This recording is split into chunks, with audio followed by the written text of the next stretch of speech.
Hi, my name is Joseph DeGangi from Artisons Painting and Remodeling, located in Brookfield, Illinois. We serve Chicago and DuPage and Cook County suburbs. Today I'm going to demonstrate how to properly spray a door. Here we have 30 doors in one room.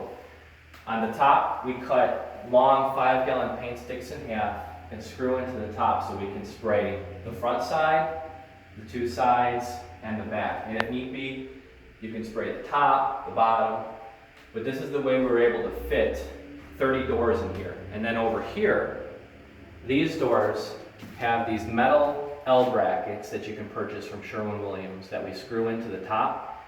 And then on the bottom, we put paint sticks so it's elevated off the floor. We put down 2 layers of builder's paper. We don't use rosin paper because when rosin paper gets wet, it can stain wood floors and tile floors. And then the stains never come out. So we use builder's paper, which is better. We put down 2 layers just to ensure that there is no leak through. You could even put plastic if you want for the first layer, but 2 layers is sufficient. We taped everything down. Here we put plastic and tape over all the doorways, so no overspray can go into other rooms. I'm using a 395 PC Nova from Sherwin-Williams. Graco sprayer. We're using a 411 tip. We use 4 is for a wider spray. You double the first number. It's 8 inches wide. 11, the lower the number, the better for spray. So you can use a 10, 11, or 13 for doors and trim work. 311 for crown molding and trim is good. 411 or 311 for doors. So today we're going to use a 411. We don't use full power on our machine. You want to tone it down until when you spray your spray pattern, you don't want 2 lines on the side. They call them fingers. You want to have one even spray pattern. You should always wear a respirator. I'm not wearing a respirator so I can narrate. I'm going to demonstrate on this door. Normally we would start over there and work in an assembly line fashion. I have an assistant, the lovely Joy today. She's going to manage the hose, move it around so we don't hit any doors. So you should always use an N95 respirator. Again, I'm Joe DeGangi, the owner of Artisons Painting. We offer free estimates, we're fully insured, and we carry workers' comp. We also have an A+ rating with the Better Business Bureau. If you'd like a free estimate, you can call us 708-785-2112. So I'm going to demonstrate on how to spray this door. Normally, like I said, you want to work in an assembly line fashion, but for demonstrative purposes, this door is perfectly here. So you start on the edges. And also the other thing is when you spray, you're going to have a spray pattern that's about 4 inches wide. And when you spray the doors, you want to overlap your spray pattern by 50%. So if I start on here and I spray down here, when I come up, I want to overlap my last one by 50%. And then I move over here by 50%. This way, you can perfectly coat the doors.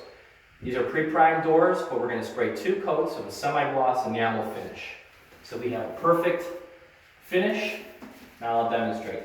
You start with the sides.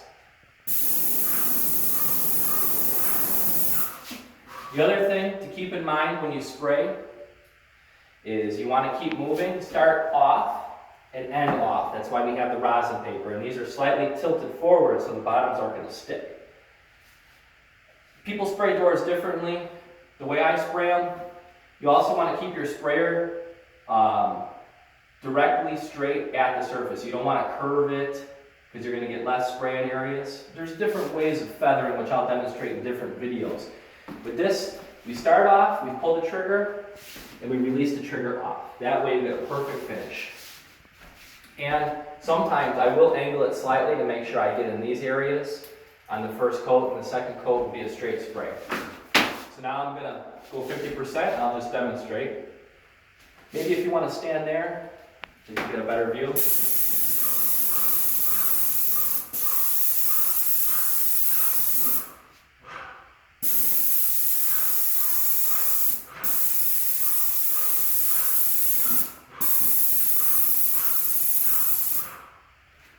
I come over here.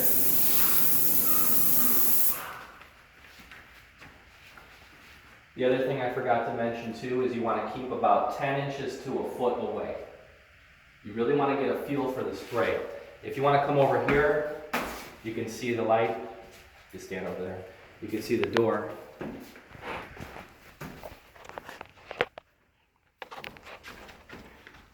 Here we can see it's already got a perfect finish on it.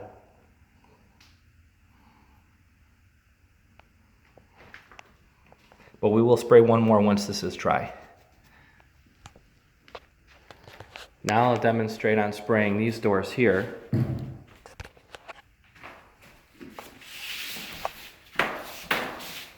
Again, start on the edges. We see on the edges because they're usually rough from the factory.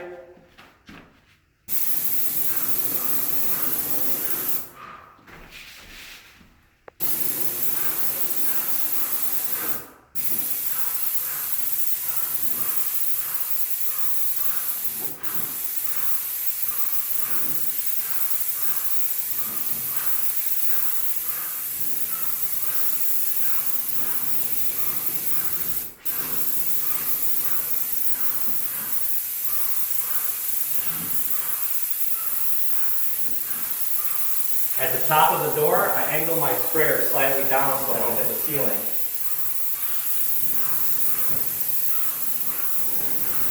I can hit both of these angles here.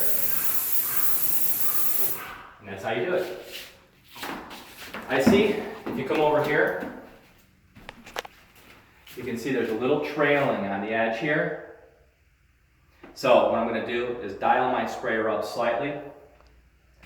It's not a big deal on the first coat, and as you can see, this door has a perfect finish, but if you increase the pressure, you'll eliminate those trailing fingers on the side.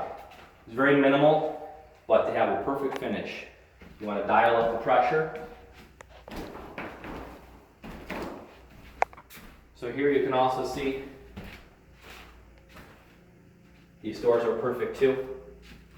Again, don't worry about having absolute perfect coverage on the first coat, because if you two coat the doors, you're going to have a phenomenal finish at the end. And you have to keep moving. You don't want to start and stop. You want to keep your hand moving. And I was not letting go of the trigger. You can let go of the trigger when you start. Never worry about that.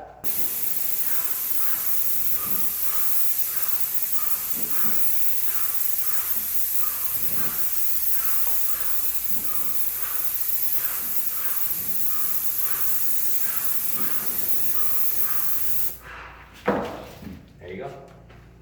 Again, I'm Joe DeGangi from Artisons Painting and Remodeling. God bless you and have a wonderful day, and hope to hear from you. I'll have more videos to follow on spraying trim work, prepping, and different how-to videos. Thank you and have a blessed day.